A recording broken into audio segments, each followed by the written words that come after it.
Hi, I'm Geezer Butler, and you're watching LifeMinute TV. He's the founding member, bassist, and primary lyricist of one of rock's most influential bands. Now Black Sabbath's Geezer Butler has just dropped a memoir spilling all the tea of how it really went down. From the band's early inception as a scrappy blues quartet to their many lineup changes to the creation of a unique and iconic sound that helped create the genre of heavy metal as we know it. And of course, a commercial success that led to more than 70 million record sales worldwide, all without ever losing its cool. This is a Life Minute with Black Sabbath's Geezer Butler. It's about growing up. It starts off about being born in Aston. I think it was about 4 years after World War II finished. And I was born in 1949, so everything around me was still like bombed out rubble.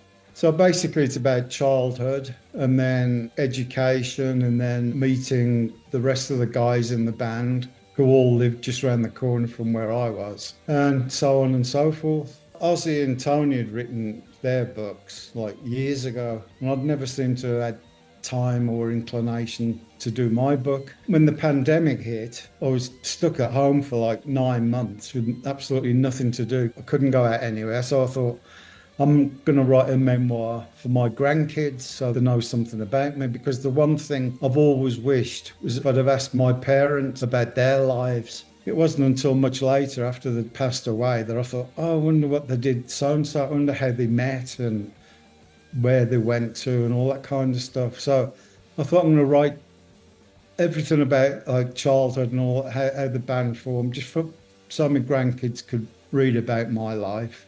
My wife read it and she said, oh, you should do this as a book and expand it. So I still had another 6 months stuck at home. So I just carried on writing.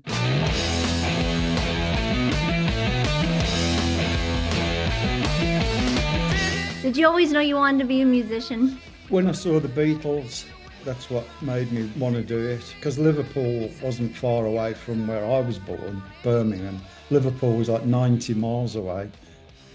And they were the very first band that actually weren't ashamed of their local accents. So when they were on TV, they were talking in the Liverpool accent, because up until then, all the English and British rockers were all trying to sound American. And it just really inspired me, thinking that, I'm working class, same as them. I can do this. And I thought, music, that's what I want to do. And so my brother bought me a guitar and it only had 2 strings. So I started learning all the Beatles melodies on the 2 strings, and that's what started me off. What about writing? Did you always know you were a writer? I was good at English language and English literature at school. I was particularly good at it. I always used to come top of the class when my essays and stuff like that I'd write. The things I'd write about were always different to what all the rest of the kids would write about. So the teachers used to like me because I was so original. And I suppose it was in my blood, really. What inspires the lyrics that you wrote? Just life, everything that was happening to me and to the world at the time. We'd been brought up in like just after World War II, in a lot of poverty and stuff, and I knew what war could do to people. My brothers were had gone into the army. My dad was in the army for 12 years. I was totally against anything to do with war. I thought that England was going to get dragged into the Vietnam War, so I wrote about that because I met a lot of American soldiers, because we used to play American army bases in Europe. And I used to talk to the soldiers who had just come back from Vietnam and they were on the way back home to USA. And they used to tell me all these horror stories about what they'd seen in Vietnam. So I wrote about that in War Pigs. And I wrote a lot about religion, because I was brought up a very, very strict Catholic. The one thing that I didn't want to do is copy everybody else and sing about, I've just finished with me, I've just met a lovely girl and that kind of stuff, and I fell in love, and the usual pop stuff at the time. And I wanted to avoid all that and write about reality. Tell us, how did Black Sabbath come to be? How did you all meet? Me and Ozzy were in a band called The Rare Breed, and that band split up. And Ozzy had gone to school with Tony Iommi, the guitarist, and we were looking for a drummer at the time. Ozzy said, let's go round to Tony's house. I think he knows a drummer. We went round to Tony's house, and Bill Ward, the drummer, was actually at Tony's house that day. And we asked Bill if he was interested in joining a band. And he says, yeah, as long as Tony comes with me. So we went, okay, yeah, that sounds good. Bill Ward came up with the name Earth, and we were a 12-bar blues band. We used to play at all the blues clubs, mainly around the Midlands of England and up north and in Scotland. We built up a big reputation anywhere up north, but not so much in London, because London was a bit too snobby for us. And then one day we played this gig, still called Earth. We were playing away, and we noticed all these people coming in long dresses and suits and everything. We thought, this is a strange crowd for us. We started playing, and this guy came up and said, no, stop playing. Play what you usually play. And we're going, this is what we usually play. And he says, well, play the single that's in the charts. And we went, what are you talking about? We haven't got a single out. And it was Another Earth. And they were like out and out pop band. And so we said, well, we've got to come up with a new name. And I said, how about calling it Black Sabbath? The second song that we'd written, I called it Black Sabbath. So I said, let's call the band after that song that we just wrote, Black Sabbath. And so that's the way it all formed.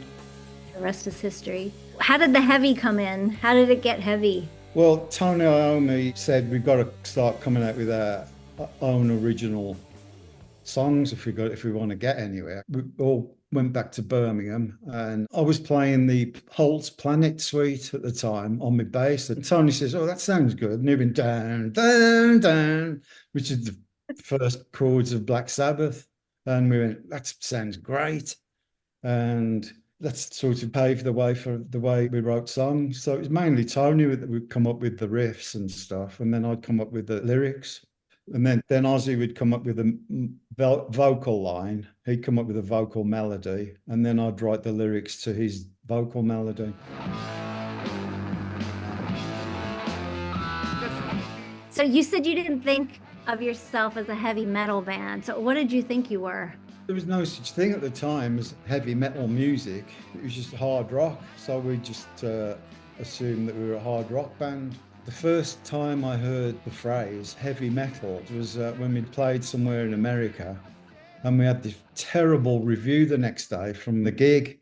And the guy said, I think it was some old guy had come to the concert to review us, some obscure local newspaper. And he said, this isn't music. It just sounds like a load of old heavy metal being smashed together. And we took it as an insult. But somehow that got back to England, and the music papers in England started calling us a heavy metal band. I think it was a bit of an insult at first, but then it just stuck to the genre of music. Amazing. When did you guys know, like, wow, this is something special? When we first wrote the Black Sabbath, the first song, and we used to play this blues club called the Pokey Hole Blues Club near where we lived in Lichfield. We were sort of regular there. We played there like probably every other Friday night, and we'd just be playing like 12-bar blues stuff. And this one night, people were just like totally ignoring us, just standing at the bar having a drink and talking amongst themselves. And we said, let's play that song that we wrote today. We played the song Black Sabbath, and the whole place just went absolutely crazy. And we realised then that we were onto something good. Amazing. And that gave us the confidence to carry on writing our own stuff. What's your favorite Sabbath song? Oh God, it depends what mood I'm in. Sometimes I'll like War Pigs. No more war pigs have the power. Then I'll like National Acrobat. I am the world that finds the universal secret of all time. Or Sabbath Bloody Sabbath. Sabbath, bloody Sabbath. It depends what mood I'm in. Not that I play it every day. Yeah, do you ever get sick of them? I don't play them until it's time to go on tour. Then I have to try and remember what I played. You said in your book you thought some of the songs were cringy. Which ones did you think were cringy? one called that I wrote called Gypsy. She was a gypsy woman.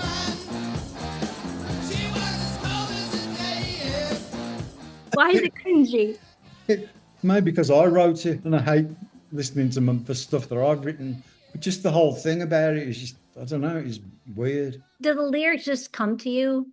In the old days, yeah. But when we did the last album, 13, it was like pulling my hair out trying to think of some, because, you know, when you're successful and you got a house with a swimming pool out the back and everything, and it's hard to get inspired by things. A lot of the stuff was misinterpreted. I think just because of the name of the band, Black Sabbath. The song After Forever was purely, it's like the most Christian thing you could ever listen to. Could it be you're afraid of what your friend might say? Then you believe in God above. It's about losing your faith. People think that they've lost the faith, and then on the deathbed, what are they going to do on the deathbed? Are they going to get the faith, suddenly believe in the whole thing again or not? And the song Black Sabbath was against, because there was a big black magic thing going on in England at the end of the 60s. Everybody was getting into black magic and Satanism and all that kind of stuff. So the song Black Sabbath was actually warning people about getting into black magic and Satanism. And nobody really cared about it in Europe and England. So when I got to America, I couldn't believe how big Christianity still was. And all these people that were trying to turn pro-Christianity lyrics, they were trying to make it against us. And they completely misinterpreted us. In the summer of 77, you were fired and rehired. What was that all about? And you kind of did your I own. have no idea, because everybody was totally out of the brains all the time. We'd sold millions and millions of albums, sold out thousands of gigs and stuff like that around the world. We still hardly had any money to show for it. And we'd sort of realised that we were being ripped off by the management. I think that people just wanted a scapegoat for the whole thing. It just happened to be me at the time. Bill Ward came to the house and says, "Oh, by the way, you're fired." And "Oh, thanks very much. Why?" He says, "You don't seem into it anymore." And I was actually relieved, because we were under so much pressure at the time. I had probably the best 2 weeks that I'd had for years, because I could just relax and not think about the business or getting albums together or anything like that. And then about 2 or 3 weeks later, Bill calls me up and says, "Where are you?" I said, "What do you mean, where am I?" He said, "We're here rehearsing." And I said, "I thought I was fired." And he went, "What do you mean fired?" I said, "You told me that I was fired from the band." "Oh yeah, forgot about that." So I went down to rehearsal. Nobody said anything about it, just carried on as normal. Think there'll ever be a reunion? I very much doubt it. Maybe a one-off show. Ozzy was talking to me about when he does his farewell concert, which he still wants to do. He's dying to still get out there and play. And he suggested at his very final concert for the four of us to get up on stage and maybe do three or four songs together. And then that would be it, finished. But definitely no more tours. It'd be just like a one-off thing. What were some of your favorites to tour with? Van Halen were good. Yeah. We got on great with them. We used to have like parties like you wouldn't believe every night. Because Van Halen at the time, they were like a big MTV band. So they used to attract tons of women. And Sabbath never did. But Van Halen, when they went on, there'd be like half the audience would be girls. And so you can imagine what the parties were like after every night. What about Eddie Van Halen's playing? Fantastic. He was so humble as well. He used to come into our dressing room every night. "Oh, thanks for having us on tour and everything." He was such a nice guy. And we maintained, especially Tony maintained friendships with him until he passed away. When Van Halen were playing in England, Eddie came down to our rehearsals and helped write one of the songs that was on an album. But we couldn't say that he was half the composer because of publishing commitments and stuff. So, yeah, he was a great guy.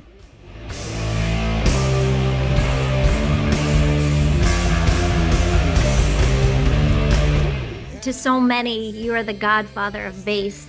Any bassists you think are really good today? Oh, there's tons of them. I mean, some of the guys on YouTube, I had to switch them off because it's like, what? How the hell does he do that? But I still love bass players like Jack Bruce, Paul McCartney. And with the bass, you just picked that up and started playing it too, right? You just went right from the guitar to the bass. Yeah, it was almost like this is what I've always been meant to do. I just fitted in, picked it up, fitted in straight away. I think because we were a 12-bar blues band helped because, you just played the same thing over and over. Who were your other influences? One of my big influences was Frank Zappa and the Mothers of Invention. His lyrics were absolutely out of this world. Hendrix, Taste, Rory Gallagher. Oh, gosh, so many. Anything you would have done differently? Like, what would your current self say to your younger self?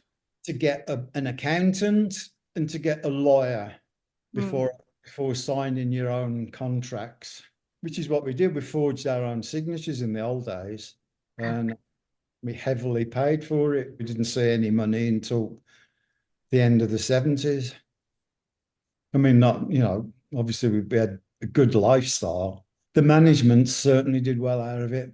And you guys still hang out, right? You still see Ozzy and the guys or the other guys too? Yeah. I mean, I don't know what Bill does. He's not on the internet. I hate using the telephone. Me and Ozzy are in touch with each other every week. I occasionally email Tony or he emails me. It's nice. And I thought it was funny. You said you guys are ruled by your wives, and you guys have been married so long, you and Gloria. It's such a beautiful testament. How do you manage that?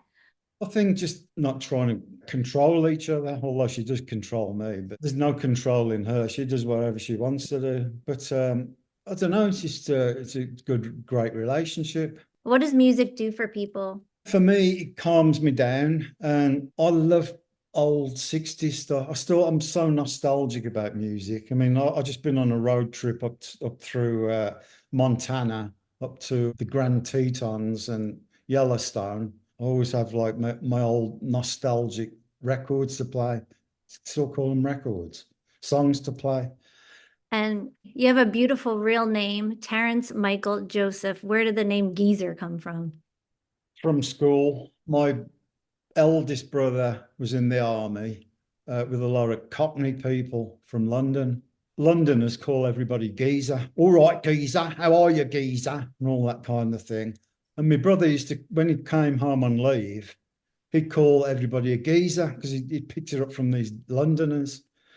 So then because he was like my big brother and my hero kind of thing, I used to start talking like him. So when I was at school, I'd go, all right, geezer, how are you, geezer? Like at school. And then I got cursed with the name, and it stuck ever since. Did your parents see you become famous? Yeah.